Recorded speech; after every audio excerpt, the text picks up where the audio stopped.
there are certain developments that are going on now and that will, within 10 years, within this decade, really result in a totally new kind of filmmaking and viewing environment. And that has to do with what I call the decentralization of where all the energy comes from and the distribution of it.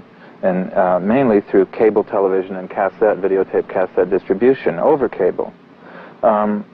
There's one thing that, that we really haven't discussed, and that is that the very nature of filmmaking as it has existed for almost like 40 years, or more 40, 50 years, with the exceptions of the beginning of film, has been this highly centralized thing in which it costs so much money to make a movie that you had to address the broadest, lowest common denominator type of an audience to get the most people to pay the most dollars to go into the theater and see this film, and therefore it developed what I call perceptual imperialism. That is to say that you have to develop certain genres, certain kinds of languages in film to get your audience to come back over and over again to pay that $3 or $6 to have that same kind of experience that they had the last time, that it made them forget about how bad work is at the office, so forth and so on. And it developed into the kind of situation you have today, and where no creative work can be done. Well, the evolution of technology, and especially of communications technologies, and videotape cassettes and cable, really means the end of all this.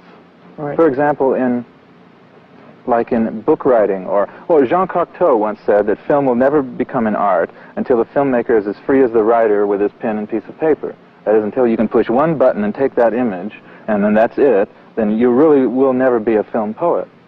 And the things that are happening with cassette distribution and cable now really imply that, that I would say, surely within 10 years, but probably sooner than that, because all the cassettes are supposed to be out within 3 years from now, that you will have that kind of freedom.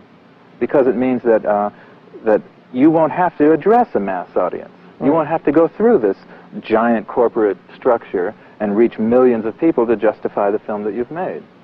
Right.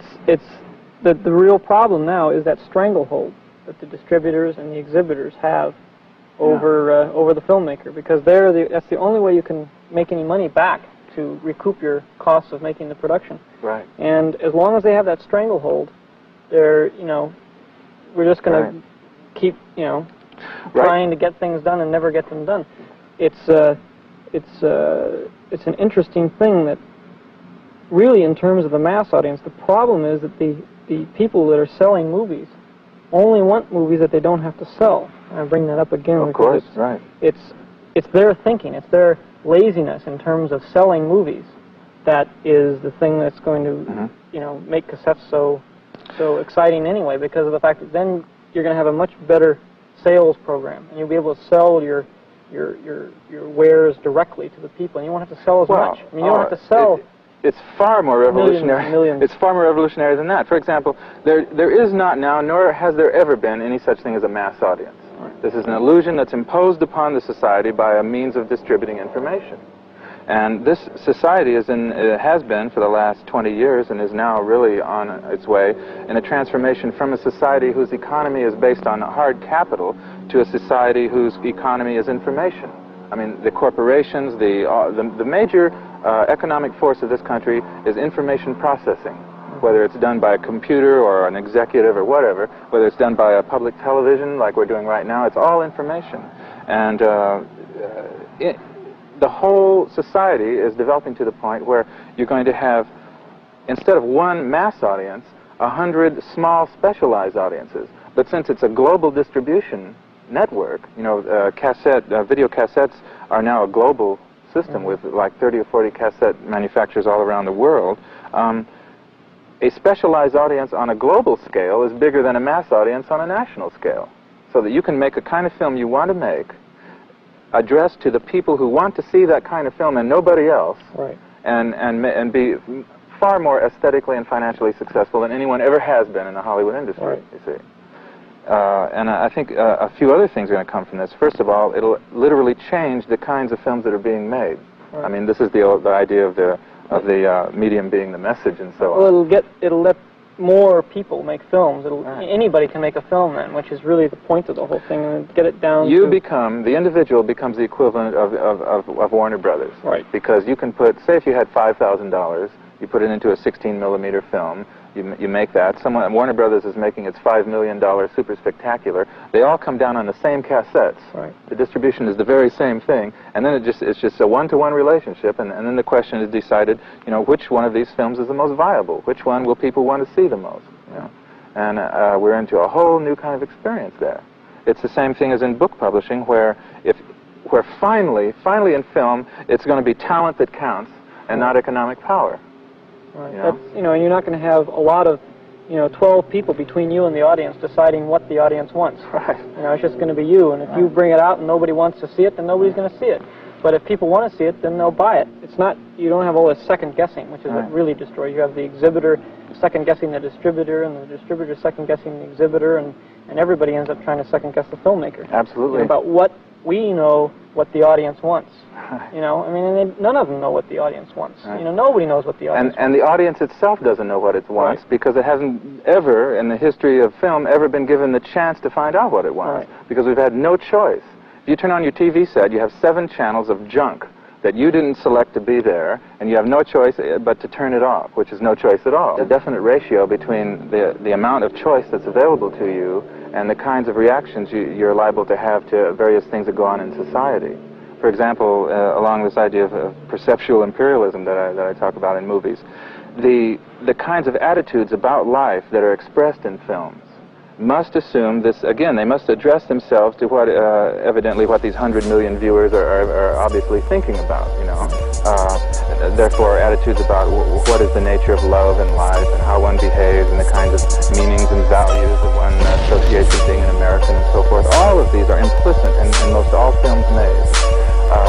And then recently, it was very interesting, Easy Rider comes out. You mentioned Easy Rider earlier as being instrumental in setting up a kind of an environment of relative freedom in the industry that permitted you to do your film. Now here comes along Easy Rider, which evidently really impressed a lot of people as being some kind of film about the death of America. I don't know why, you know? But it just struck me when I saw that film that it was a film that to me was the most traditional thing that one could think of. It had all the elements of a traditional dramatic beginning, middle, and suspense kind of a narrative, with the exception that it just had a few different meanings and values associated with it, and this caused a great furor, big turmoil. It became a big deal. But if you have in cassette and cable distribution, literally hundreds and thousands of different expressions from hundreds and thousands of different people, artists, multiplicity of voices about what constitutes reality, you're going to find an enormous change in the political and economic structure of the entire country. The thing is that most of the really interesting oddball world has been filtered out of most movies. So you don't really get the really interesting things. All the offshoots and all the really crazy things are, all the Van Goghs of the world are sent off into a corner someplace. If I had anything really to say about your film, would be this, that I know that there's this feeling on the part of a lot of people in this country and the world about technology. In fact, it's the most traditional feeling that philosophy and view of technology that we've sold our soul to the devil for this. But, in fact, technology is evolving to this decentralization of power, so that from a monolithic structured entertainment industry that we've suffered under for 70 years, the very technology that's putting the man on the moon is also helping you to bring you 80 channels of cable television. It's all interlinked into one system. Right now, 2 things are being decided this year, within 10 years, that are going to result in the most dramatic changes that this country has ever known, and that is the unlimited access to information and the unlimited access to physical energy through nuclear fusion, nuclear power. Right. So I would just say that maybe it's time to stop talking and to start working, huh, George? All right. So let's get at it.